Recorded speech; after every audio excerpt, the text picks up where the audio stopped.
This is Jerry with Jerry's Retirement Wisdom. I thought it'd be fun today to show you how to tie a few simple knots. These knots are easy to remember and easy to tie. They're also very strong, and when you need to take them apart, they come apart quite easily. Why don't you follow along? I'm going to show you 6 different knots that'll come in handy in just about any application. The first knot I'm going to show you is called a square knot. Square knot is made by taking your first line, bringing it under and around your second line. Then you bring your first line back, under again to the loose end of the second line and down through this opening. When you tie a square knot properly, when you pull it together, it actually even looks square. This knot is very strong, but when it comes time to take it loose, to loosen the knot, all you have to do is push the loose ends and it'll easily come back apart. If you tie the square knot wrong, you end up going over the top of the second line and pulling it through. And you end up with what we call a granny knot, and it's not very strong. It's also harder to take apart. So, to tie a square knot, you take the first line, come under and over your second line. Then you come under the loose end of your second line and back through. And you make what even in appearance looks like a square knot. A very handy knot to have is what they call bowline. If you're needing to tie a loop around something or make the loop in the end of a rope, a bowline is a simple knot to tie. The first thing you do is you put a loop in the long end of your rope, as so. You can see it goes under and up. Then there's a little trick to remembering this knot. You bring the rabbit up through the hole, around the tree, and back down through the hole. Then pull it tight. And there you have it. You end up with a bowline knot, which makes a great loop on the end of a rope, or if you're tying a rope loosely tied around an object, it's very handy for that purpose. Another good thing about a bowline, just like the square knot, is it's easy to loosen. All you have to do is push on the loose ends and it comes right apart. So let's do that one more time. We make a loop in our rope, and you have to remember that the long end needs to be under your loop.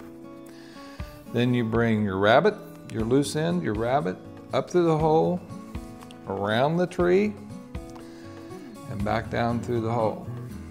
Okay? Then pull your line tight, and you've got a really strong loop in the end of your rope. And that's the bowline. If you have 2 ropes of dissimilar diameter, one of the best knots to use to fasten those 2 lines together is what's called a sheet bend. You take your heavier cord and you make a loop in the end. Then you bring your lighter cord up through that loop, around the back of the loop, and then intuitively, you want to push that line back down through the loop, but you don't do that. You slide it under the cord where it first came through your loop, and it makes sort of this X on top. Then as you pull that line tight, the smaller line sort of locks itself in place, and that makes a very strong knot for attaching a heavier line to a lighter line. It's called a sheet bend because sailors back in the day referred to their sails as sheets, and this was one of the knots that they used when they were tying the sheets or the sails back, so they called it the sheet bend. So let me show you that one more time. Make a loop with your heavier cord. Really doesn't matter which way you bring the loop. Then you bring your lighter cord up through the loop, around behind, back in front and under where your cord originally came through the loop. And then you simply pull it through and it will make sort of an X shape on top of your knot. And that is called the sheep bend. If you've ever tried to tie a cord to a round object such as a dowel or a post, you know how difficult it can be to get it tight. This is called a clove hitch. To tie a clove hitch, you take your cord and you wrap it over your dowel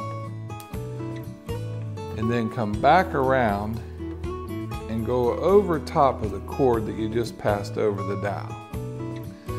Then you take the loose end under again and bring it back and then pass it through itself so that you make sort of this figure 8 double cross, sort of a knot.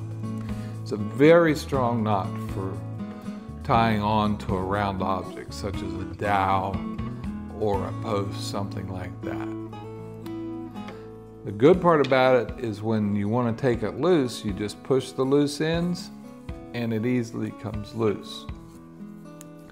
But it's a very good knot when you're trying to tie onto a round dowel or post. Like I said, go over, pass the cord under and over itself, come back around one more time and then slip your loose end under the cord where you just passed over the dowel.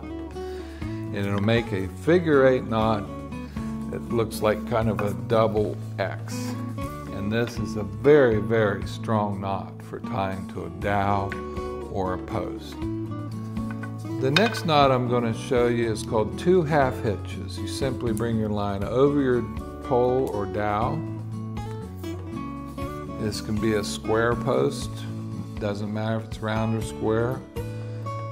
Then you bring your line back through the hole that you made when you went over. Half hitch.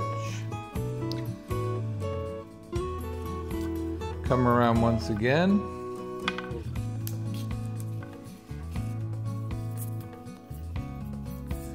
And you've made 2 half hitches.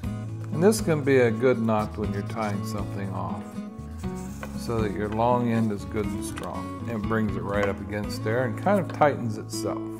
Of course, to take it loose, it's easy enough. Slide it back and loosen your ends.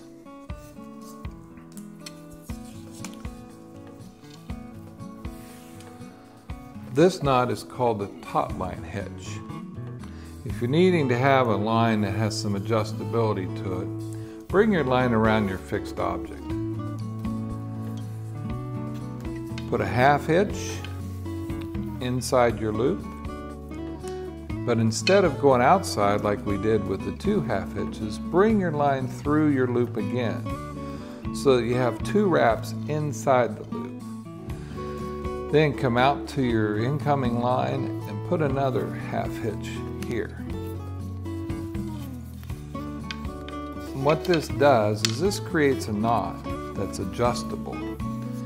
You can bring the knot this way, and if you pull tight it doesn't slip, or you can bring the knot towards the object you're fastening to. So it gives you adjustability in this line, and this is called the taut line hitch. And it pretty much does what the description says it does. It helps hold your line taut, but if you need to move it or adjust it, you can move it. To take this knot loose, you simply remove the outside hitch. You can unwrap the 2 inner wraps, and you're loose. This has been Jerry with Jerry's Retirement Wisdom. Today we've learned to tie a few simple knots that I hope will come in handy. If you like our videos, be sure to like and subscribe, and we'll keep those videos coming. We'll see you next time.